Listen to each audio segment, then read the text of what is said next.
mulai. Selesai. Apa kabar semua anak-anak? Baik. Alhamdulillah. Apakah kalian sudah sarapan semua? Sudah. Nah, berarti kalau kalian sudah sarapan semua, artinya kalian sudah siap untuk memulai pembelajaran kan? Ya, Bu. Sebelum Ibu akan memulai pembelajaran, Ibu akan mengabsen kalian terlebih dahulu ya. Tri Febrianti Putri. Hadir, Bu. Ismaini. Hadir. Umi Maulidia. Hadir, Bu. Muhammad Iqbal. Stefi Dwi Anggraini. Hadir, Bu. Ifron Mufida. Hadir, Bu. Nah, hadir semua ya. Nggak ada yang nggak hadir kan? Baiklah, sebelum kita masuk ke materi, Ibu akan membahas sebuah gambar. Kemarin Ibu sudah menugaskan kalian untuk memahami materi pada hari ini. Sudah dipelajari belum? Sudah, Bu. Baiklah, semua murid Ibu pintar ya. Sebelum memulai pembelajaran, Ibu akan membagikan modul kita pada hari ini. Ini modul kita pada hari ini. Itu akan diberikan ke Bapak. Sudah dibaca semua kan materi kita pada hari ini? Sudah, Bu. Baiklah, sebelum kita masuk ke materi, Ibu akan menunjukkan sebuah gambar. Silakan perhatikan gambar berikut. Silakan dipikirkan 1 menit, lalu Ibu akan bertanya kepada salah satu dari kalian. Silakan Ifron Mufida, gambar apa sih ini? Gambar burung di atas pohon, Bu. Nah, lalu untuk apa burung di atas pohon? Silakan Ismini. Mencari makan, Bu. Nah, kemudian untuk apa burung di atas pohon lalu mencari makan? Kemudian dia melakukan apa? Coba Dia melakukan berinteraksi, Bu. berinteraksi dengan Lingkungannya. ya, pintar sekali. Jadi, burung dara ini merupakan sebuah burung dara yang berada di atas pohon. Dia melakukan interaksi dengan makhluk hidup untuk mencari makan. Dia mencari makan untuk Muhammad Iqbal. Untuk memenuhi kebutuhan energinya. Dia pintar sekali. Jadi, burung dara mencari makan itu untuk memenuhi kebutuhan energinya. Kemudian, pada gambar selanjutnya, gambar apa sih yang ada di depan? Silakan Stefi Dwi. Seekor biawak, Bu. Nah, biawaknya berada di mana? Berada di hutan, Bu. Kemudian, untuk apa ya kira-kira biawak berada di hutan? Kepada Umi Maulidia. Untuk mencari makan.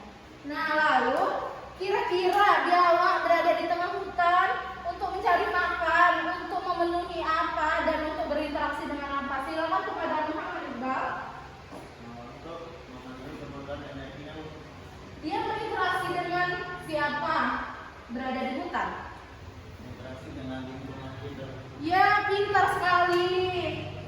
Jadi, materi kita pada hari ini yaitu interaksi makhluk hidup dengan lingkungannya. Sudah dipelajari sebelumnya kan? Ya, pintar sekali. Jadi, pada kompetensi dasar 3.7 kita bakalan menganalisis interaksi antara makhluk hidup dan lingkungannya serta dinamika populasi akibat interaksi tersebut. Kemudian, setelah kita masuk materi pada kompetensi dasar 3.7, kemudian Ibu mau bertanya terlebih dahulu, apa sih lingkungan itu? Silakan kepada Umi Maulidia. Lingkungan berasal dari kata environment yang memiliki makna the physical, chemical, dan biotic condition surrounding. Berdasarkan istilah tersebut, lingkungan secara umum dapat diartikan sebagai segala sesuatu di luar individu. Ya, pintar sekali murid Ibu ya. Jadi, lingkungan sebagai segala sesuatu di luar individu. Nah, segala sesuatu di luar individu sistem yang kompleks sehingga dapat mempengaruhi satu sama lain. Apakah ada yang ingin bertanya? Selanjutnya Ibu akan bertanya kepada kalian, apa sih kaitan lingkungan dan makhluk hidup itu? Silakan Ismini. Kaitannya dapat saling mempengaruhi dengan kuat, Bu. Ya, pintar sekali. Jadi, kaitan lingkungan dan makhluk hidup itu dapat saling mempengaruhi dengan kuat. Karena saatnya kualitas lingkungan berubah menjadi baik dan tidak menutup kemungkinan untuk berubah menjadi buruk kemudian perubahan disebabkan oleh makhluk hidup dalam satu lingkungan tersebut. Nah, kemudian setelah kita membahas lingkungan dan lingkungan berkaitan dengan makhluk hidup, nah lingkungan itu ada komponennya loh. Ada berapa ya kira-kira komponen lingkungan di kehidupan kita? Silakan saya Dwi. Ada 2 Bu. Apa saja? Yang pertama itu komponen biotik, yang kedua komponen abiotik. Ya, pintar sekali. Nah, silakan Ibu Vida, apa sih komponen biotik dan abiotik itu? Komponen biotik terdiri atas makhluk hidup seperti manusia, hewan, tumbuhan, dan jasad alami. Sedangkan komponen abiotik terdiri atas benda-benda tidak hidup, diantaranya air, tanah, udara, dan cahaya. Ya, pintar sekali. Jadi, komponen biotik terdiri atas makhluk hidup seperti hewan, tumbuhan, manusia, dan jasad alami. Jadi intinya biotik itu makhluk yang hidup, ya. Kita makhluk hidup biotik, manusia, hewan, tumbuhan. Kemudian untuk abiotik itu yang makhluk tak hidup seperti air, tanah, udara, dan cahaya. Jadi kalian sudah memahami perbedaan biotik dan abiotik. Muhammad Iqbal, apakah sudah paham? Paham. Baiklah. Kemudian ada beberapa hal yang dapat kita temukan dalam suatu lingkungan itu, yaitu habitat. Apa sih habitat itu? Tempat hidup Bu. Ya. Lalu untuk apa adanya habitat sebagai tempat hidup? Silakan Ibu Mufida, apa sih kaitan habitat dengan tempat hidup itu? Contohnya seperti apa? Contohnya yaitu kita hidup di atas tanah. Ya, kita hidup itu merupakan suatu habitat. Kita sebagai makhluk hidup, biotik, harus memiliki tempat hidup. Lalu, kaitan habitat dengan biotik dan abiotik yang telah kita bahas tadi. Tadi biotik yaitu makhluk hidup dan abiotik makhluk tak hidup. Nah, selanjutnya itu ada interaksi dalam ekosistem membentuk suatu pola. Yang pertama itu adanya interaksi antara makhluk hidup dengan makhluk yang lain. Nah, di depan Ibu sudah menunjukkan sebuah gambar. Kira-kira gambar apa ya? Silakan menyimak dia. Piramida makanan. Ya, pintar sekali. Nah, silakan kepada M. Iqbal untuk menjelaskan gambar yang ada di depan ini. Kira-kira piramida makanan ini untuk apa? Silakan. Jadi di situ ada tingkat piramida, tingkat tropik Bu. Iya. Bagian paling bawah yaitu produsen. Yang kedua konsumen primer, selanjutnya konsumen sekunder, yang terakhir konsumen tersier. Ya, pintar sekali. Jadi, gambar di depan ini merupakan suatu tingkat tropik dari piramida makanan. Mohon diperhatikan semua penjelasan Ibu ya. Jadi, pada tingkat tropik ini, pada tingkat bawah sekali ada produsen yang terdiri dari padi dan tumbuh-tumbuhan. Paham? Kemudian ada konsumen primer yang terdiri dari tikus, kelinci, dan lain-lain. Kemudian ada konsumen sekunder yang terdiri dari ular, dan tersier yang di atas sekali itu ada burung elang. Nah, untuk energi yang digunakan pada piramida makanan ini, untuk produsen itu unit energi yang paling besar yaitu 1000 energi. Kemudian pada unit energi yang kedua ada 10, unit energi 1 dan 0,01. Jadi untuk burung elang konsumen tersier itu unit energinya paling kecil yaitu 0,01. Paham? Contoh selanjutnya yaitu jaring-jaring makanan. Nah, silakan amati jaring-jaring makanan di depan. Ibu beri waktu 2 menit. Nanti salah satu dari kalian akan Ibu suruh maju ke depan ya. Silakan pahami gambar tersebut. Nah, sudah kalian pahami semua? Silakan Tri Febriani untuk menjelaskan ke depan.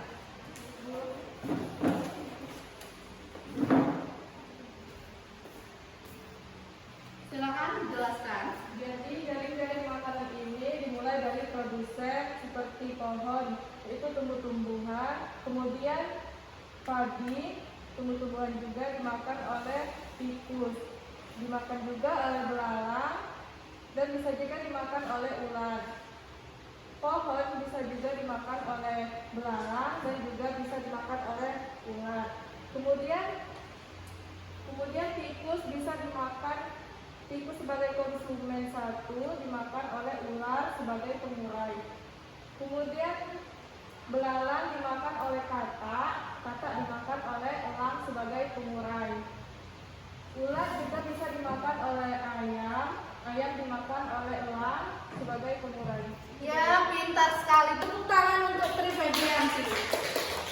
Terima kasih kepada Tri. Jadi Ibu akan menjelaskan ulang. Jadi pohon dan rumput atau padi itu sebagai produsen, dia bakalan dimakan oleh ulat, belalang, dan tikus. Kemudian ulat juga dapat dimakan oleh ayam dan katak. Kemudian belalang juga dapat dimakan katak dan ayam. Lalu ada tikus yang dapat dimakan oleh ular. Kemudian ular, katak, dan ayam itu terakhir dimakan oleh elang. Apakah kalian sudah paham? Ada yang ingin ditanyakan? Silakan untuk angkat tangan. Kalau ada yang belum paham, ya silakan Ismini. Ya, apabila salah satu dari jaring makanan itu hilang, apa yang terjadi, Bu? Ya, benar sekali, pertanyaan yang sangat bagus. Jadi pertanyaan Isma ini, bagaimana jika salah satu dari makanan ini akan hilang? Misalnya Ibu contohkan ular. Bagaimana Bu jika ular hilang? Jadi jika ular hilang maka tidak ada yang memakan tikus. Maka tikus juga akan banyak. Lalu untuk ekosistem ular pun bakalan hilang. Jadi elang pun kurang untuk makanannya.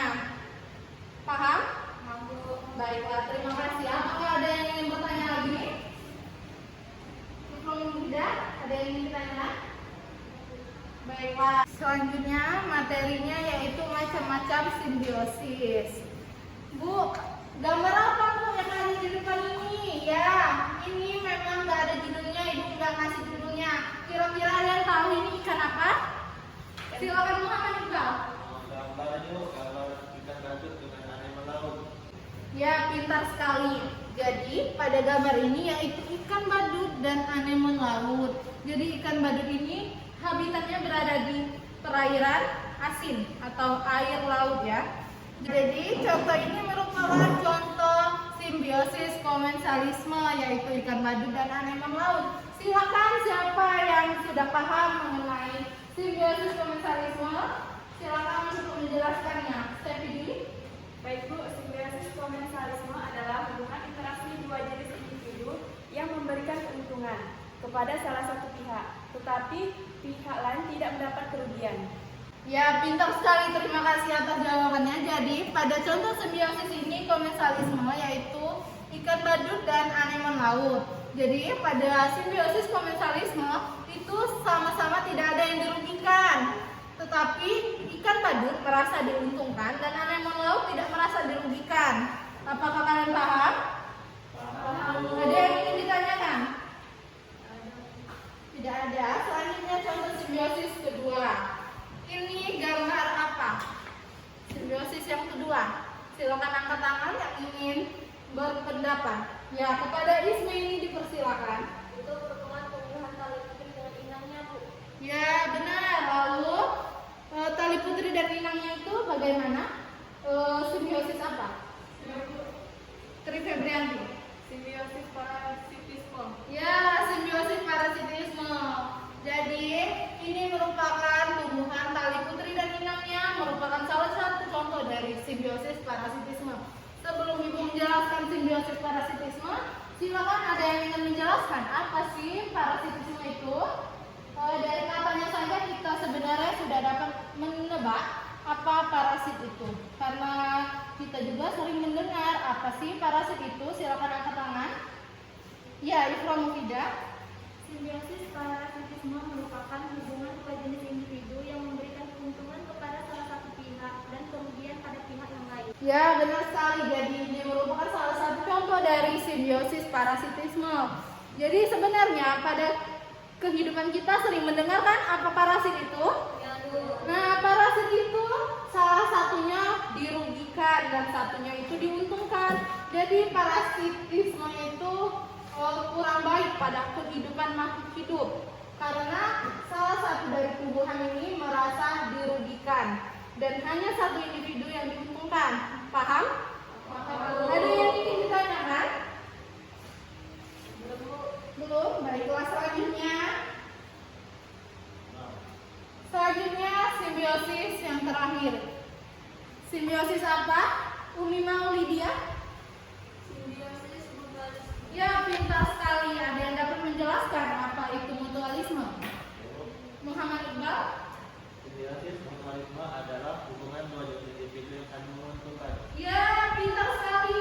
Jadi simbiosis ini merupakan simbiosis yang saling menguntungkan. Jadi pada bunga dia merasa diuntungkan dan lebah mendapatkan nektar juga merasa diuntungkan. Paham? Jadi materi selanjutnya yaitu peran organisme berdasarkan kemampuan menyusun makanan. Sebelumnya peran organisme itu ada dua loh. Ismaili?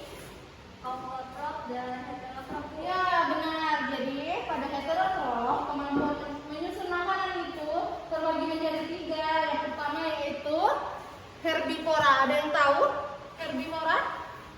Silakan Bu Stepi dulu.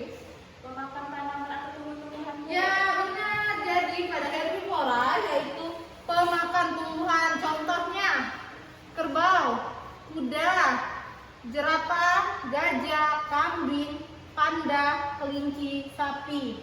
Paham? Selanjutnya kemampuan menyusun makanan yaitu karnivora. Silakan. Ada yang tahu apa sih karnivora itu? Saya Bu, Dari Febrian, silakan. hewan pemakan daging. Ya benar, dia pemakan hewan pemakan daging ini contohnya singa, harimau, buaya, burung elang, anjing. Paham? Nah, selanjutnya kemampuan menyusun makanan yang terakhir yaitu omnivora. Ada yang tahu? Bumi Maulidia silakan. Hewan pemakan segala Ya, pemakan segala itu dalam artian? tumbuhan dan daging. Ya benar, jadi omnivora yaitu hewan pemakan daging dan tumbuhan. Contohnya, ada apa saja di depan? Ayam, tikus, monyet, bebek, beruang. Ya benar, jadi omnivora itu pemakan daging dan tumbuhan. Pada kehidupan kita sehari-hari kita sering melihat ayam, bebek. Ayam dan bebek terkadang kita heran kan? Kalian berpikir nggak ketika melihat ayam itu biasanya berada pada tempat pembuangan sampah di belakang rumah, betul? Jadi ayam itu memakan sisa-sisa nasi, sisa-sisa sayur, sisa-sisa daging pun dimakan. Jadi ayam merupakan omnivora. Ada yang ingin ditanyakan? Silakan yang ingin bertanya sebelum kita lanjut. Apakah sudah paham semua? Nah, berakhirlah materi kita pada hari ini. Tetapi jangan dulu keluar. Kita akan Ibu akan memberikan latihan. Silakan buka latihan halaman 37 dan latihan halaman 44. Silakan kerjakan berkelompok. Jadi, untuk latihan halaman 37, latihan hal 37 itu ada kelompok 1. Yang pertama ada Umi, kedua Ismeni, ketiga ada Tri. Nah, ini untuk latihan halaman 37. Kemudian ada UK, uji kompetensi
berbagai permasalahan. Silakan kalian baca ekosistem sawah tersebut ya. Nah, lalu uraikan dan jawab pertanyaan di bawahnya. Paham? Jawab pertanyaan dari nomor 1 sampai 6. Silakan diskusikan dari sekarang. Ibu beri waktu 10 menit. Tidak apa-apa kalau mau duduk per kelompok, silakan bergabung pada salah satu meja. Ibu tunggu pada waktu 10 menit.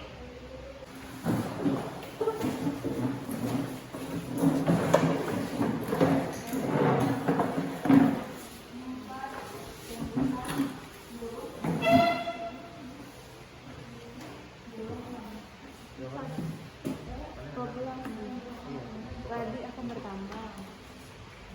Berkembang.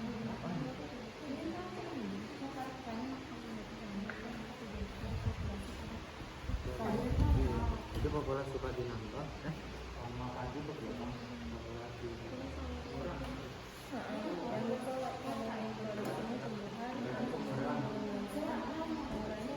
Iya, berarti padi ini namanya hilang.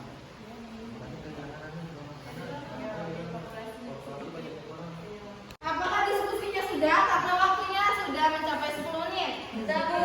Baiklah, sekarang pertama dari perwakilan kelompok 1, silakan untuk maju semua anggota kelompoknya. Bacakan hasil diskusi kalian. Silakan. Silakan perwakilan kelompok untuk membacakan hasil diskusi. Baiklah, kami akan membacakan hasil diskusi kami. Pertanyaan pertama yaitu perhatikan gambar 2.11 berapa rantai langkah yang terlihat dalam dapat jari dan langkah tersebut. Pada hasil diskusi kami yaitu terdapat 4 jari-jari makanan, 4 organisme pada jari-jari makanan tersebut. Kemudian yang kedua, apakah rantai makanan yang satu dengan yang lain saling berhubungan? Jelaskan. Menurut hasil diskusi kami yaitu jawabannya iya, karena adanya aliran energi dan interaksi antar makhluk hidup. Kemudian hasil diskusi kami pada nomor 3, yang pertama yaitu rantai makanan yang terdiri dari tumbuhan, tikus, elang, dan pengurai. Bentuk interaksinya yaitu tumbuhan sebagai produsen, tikus dan elang sebagai konsumen, dan jamur sebagai pengurai. Kemudian yang kedua tumbuhan, burung, musang. Ya, benar sekali, bagus sekali hasil jawaban diskusi kalian. Jadi rantai makanan yang terlihat pada gambar, kelompok 2 harap diperhatikan penjelasan diskusi kelompok 1 yaitu adanya aliran energi. Nah, kemudian untuk rantai makanan yang ditunjukkan pada gambar yaitu contohnya ada tumbuhan, burung, musang, dan jamur sebagai pengurai. Nah, jadi apakah sudah paham semua? Sudah dapat bisa mengerjakan tugasnya. Terima kasih pada kelompok 1. Beri aplaus dulu pada kelompok 1. Terima kasih kelompok 1. Silakan duduk kembali.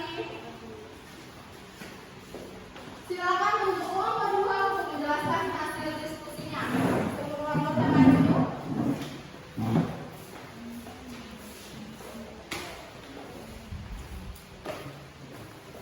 Silakan perwakilan untuk membacakan hasil diskusinya. Jadi pertanyaannya yaitu jika para petani melakukan pemerataan serangga, apa yang akan terjadi pada populasi padi dan katak? Yang pertama yaitu pada padi, justru itu menguntungkan bagi tanaman padi karena mengurangi hama padi.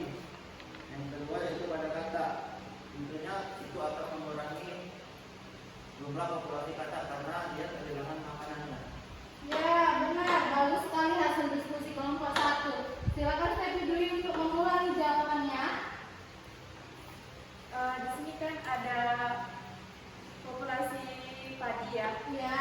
Nah, kalau pemberantasan serangga, kalau serangganya tidak ada maka padinya akan berkembang atau banyak. Kemudian dari katanya kan karena tidak ada serangganya maka populasinya akan sedikit. Ya, jadi pada konsep jawaban kelompok 2 itu ada padi, belalang, dan katak. Nah, pada ketiga ini, jika belalang diberantas, maka katak tidak ada lagi makanannya. Maka untuk belalang dan katak sama-sama padinya akan tumbuh berkembang dengan baik.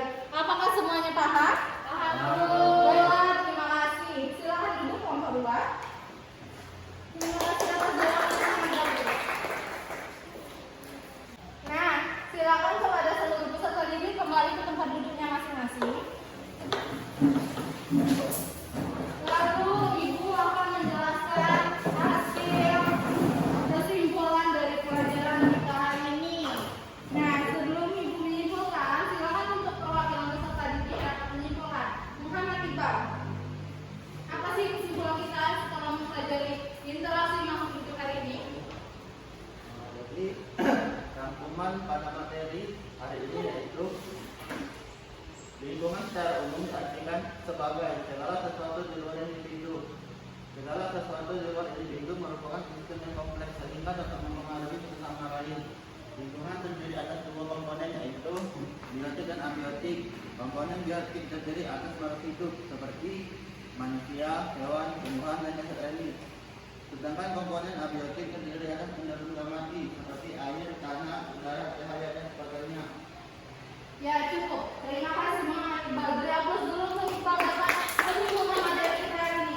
Jadi akhir dari cerita interaksi makhluk hidup dan lingkungan. Lingkungan itu segala sesuatu di luar individu. Kemudian setiap organisme itu ada yang hidup dan tak hidup. Paham? Paham. Sebelum kita memberi